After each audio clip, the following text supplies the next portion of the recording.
I started playing Tony Hawk's games all the way back in 2002, 2003. And I went back to play the original Pro Skater and Pro Skater 2, which had come out a few years prior. And I absolutely fell in love with these games. There was just something about them. The freedom to just pick up a skateboard and just do these fantastical tricks that I would never be able to do in real life. I learned how to do an ollie and half a kickflip. So actually skateboarding was definitely not something that I was going to be able to do. But in these games, I could do anything. So when they announced Pro Skater 1 and 2 was going to get released on the PS4, the Xbox One and the PC in September 2020, I was a little bit worried. Tony Hawk games don't exactly have the reputation of always being amazing games. To me, the last good Tony Hawk game was American Wasteland, which came out in 2005. That's 15 years of bad Tony Hawk games. Well, 10. Pro Skater 5 was the last game that they released in 2015, and yeah, the less said about that, the better. But to my surprise and delight, Pro Skater 1 and 2 absolutely delivered in so many ways, but also did fail in a few ways. And I'm going to discuss exactly how in this video. First and foremost, before we get into this, I just want to say that this is not a formal review, because I feel like formal reviews have a really, really serious responsibility, because a lot of people base whether or not they're going to buy a game based on a formal review. And I don't feel like I should have that responsibility. So this is not going to be a formal review. Plus, I kind of hate the formal review format. I haven't actually done one on this channel for a couple of years now, and I don't plan to start up anytime soon. I just want to give my impressions on the game. I just want to give my impressions on the game and not have to worry about some arbitrary scoring system at the end and weigh up, the pros versus the cons. I just want to sit here and talk a little bit about games. So this isn't a formal review. This is just me talking about games. So, with that over and done with, let's talk about Tony Hawk's Pro Skater. Tony Hawk's Pro Skater 1 and 2 was released just a few weeks ago on the PS4, the Xbox One, and the PC. The game kind of recreates the original Pro Skater 1 and Pro Skater 2 and kind of mixes them up into one game. And in my opinion, they've done a very good job of that. The game is beautifully recreated with a lot of the goals perfectly intact. The graphics are absolutely beautiful. It is literally Pro Skater 1 and Pro Skater 2 brought into 2020. Going along with the graphics and the physics as well, if there's a small point I wanted to bring up that I actually really appreciated. In the original Pro Skater games, if you turned your skater, they kind of just twisted their body and the board just sort of statically followed them, which I guess was the limitations at the time. However, these days you can actually see the trucks wobbling under the skater. So if you turn left or turn right, you can actually see the board tilting as the trucks are just allowing the board to sway. And that's obviously something that they've been able to improve with the better technology over time. But that's something else that I noticed as well that I really wanted to just give props to, because that was just a small little detail that I really, really appreciated and really enjoyed. The soundtrack is absolutely fantastic. You've got classic tracks such as Bring the Noise by Anthrax and Public Enemy and Superman by Goldfinger from Tony Hawk's Pro Skater 1. And then you've also got two of my personal favourites, You by Bad Religion and Bad Blood by Papa Roach. These are all songs I've been listening to pretty much non-stop for the last 20 years. And it all started with these games. You've also got some new tracks added to the game as well. Things such as Bomb Drop by Less Than Jake and All My Friends Are Nobodies by Zebrahead. And you know what, I'm going to say the biggest surprise of Tony Hawk's Pro Skater 1 and 2 is that I'm actually crediting a Machine Gun Kelly song, because it's not actually that bad. I really enjoy the challenges that they've added to the game. You've got very specific challenges for a lot of the different skaters. Each skater will have their own class of challenges, as well as each of your created skaters as well. So they've kind of giving you that extra content that I don't believe are in Pro Skater or Pro Skater 2. At least I don't remember that part of the game. And the challenges just add just this extra dimension to the game. It's great that they've added the newer movesets such as reverts, manuals and wall plants. However, there is also the option in the menus as well to turn these off if you just want to play the original controls. Speaking of things that I wish more games would do as well, you've got couch co-op in this game, split screen, 2-player mode, and that's absolutely brilliant. I like the fact that I can invite a friend round, not at the moment. Social distancing, people. But under normal circumstances, I like the fact that I can invite a friend round and we can play split screen on this game. Not enough games offer split screen. I know online multiplayer is where it's at these days, but is it going to hurt to give a split screen? It's literally the the beginning of multiplayer. That's how we played it back in the day, and I like the fact that this game is so stuffed with nostalgia. They actually thought to deliver that to us.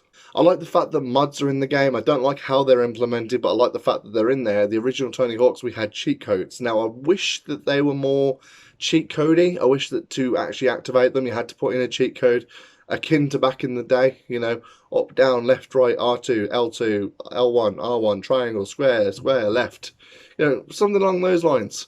But instead it's just a checklist, and I guess that's kind of okay, but if they're going to go with this big throwback motif for this game, I wish that they'd have just given us cheat codes. I mean, that's surely something they could have done. Of course, mods are also kind of a mixed bag as well. They do sort of make the game way too easy if you choose to put them on. However, things like progression can't actually be progressed, I guess, with the mods on. So if you're going to do some of the challenges, it'll specify game mods must be turned off. And if you get a gold medal in any of the competitions, it won't count as a gold medal, and you'll have to do that without the game mods in order to get the rewards for actually getting gold medals on each of these parks. I like the fact the mods are in there because they're fun to mess around with if you're bored, and it's kind of fun to try and get as big of a score as you can get, knowing that you can't possibly fail it and you can keep going until you choose not to. It's kind of fun for a little bit. But I do wish they were more sort of cheat codey, and I do like the fact that they are split off from the actual progression of the game. So that's actually also a lot better. Another very overlooked feature of games as well, I really like the Foley work with this game. I mean, just have a listen to this.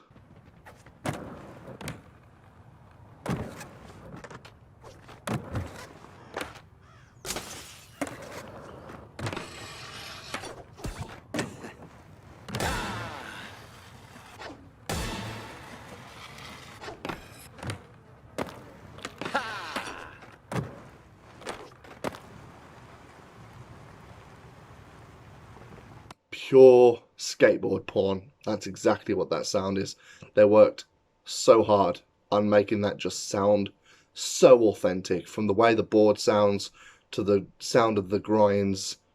I like the fact that they've added the new generation of skaters to the game to really bring the game up to that 2020 standard, and the same with aging the older skaters as well. Tony Hawk is no longer in his 30s, he's now in his late 40s, early 50s, so the game needs to actually demonstrate that. I do wish there was a palette swap though to give them their late 90s, early 2000s looks. I don't like that there's only two Secret Skaters in the game. I mean, Tony Hawk was built off Secret Skaters. Now I know Secret Skaters was a brand new concept in Tony Hawk's Pro Skater 2, and the only one we had back then was Spider-Man. So it's not like the tradition of Secret Skaters was something they started off until later. However, it is a tradition that we know of as something that is built into the Tony Hawk's franchise as of this point. So it's something they could have easily still carried on with. But even if we were only going to get a couple, where the hell is Ollie the Magic Bum? You can have him appear as a static character in that his model's actually in the game, but you can't have him be a Secret Skater. Come on, Vicarious Visions. He's literally a classic character. There's only 4 slots for a creator skater, which I don't like either, because I'm someone who likes to create many creations in games. And only having 4 slots for a secret skater is not something I appreciate. It's not something I liked. It's also really irritating to me that level goals don't reset per character. Back in the original Pro Skater, if you played through the game and got 100% completion with, say, Tony Hawk, you'd have to do the same thing again with Bucky Lasik or with Steve Caballero. So the goals should reset per character. We've got challenges for specific skaters, but we can't have level goals for specific characters. Like, I don't like that. That's something that they definitely should have continued, because that's how it was in the original games. I just think that's the better way to have done it. Like, it would have just added the replayability. And surely it's not that much extra work to not create new goals, but to reset the goals. If I play the game through as my created skater, and then I decide, you know what, I want to play through as Chad Muska, why are the goals still completed? And the biggest issue I have with Tony Hawk's Pro Skater 1 and 2, I'm leaving the biggest rant till last. Online absolutely sucks. It's literally just a series of mini games. It's all it is. You skate around, you wait for the next event to start, you're with a load of random people, or if you're in a party, you've maybe got a friend or two, and you just try and see who can win the next round. And that's a fine mode. That would be absolutely fine if that was a mode you could choose. However, Why can I not just get a one-on-one game with a friend, or one-on-one with two friends, or with four friends, or whatever, and just play a game of horse, or just play a game of paint, or just play a game of high score, or something like that? What you can do in couch co-op, you should be able to do online with a friend or two. And I don't like the fact that we're locked into playing with strangers. It's not good. It's not good, and it's the sort of online feature I would have expected in the mid 2000s, not something I expect in the year 2020. The way I would have done online is I would have had just this open world sandbox skate park where you and your friends, or if you've got matchmaking on, random people online, skate around and just have this free skate, whatever.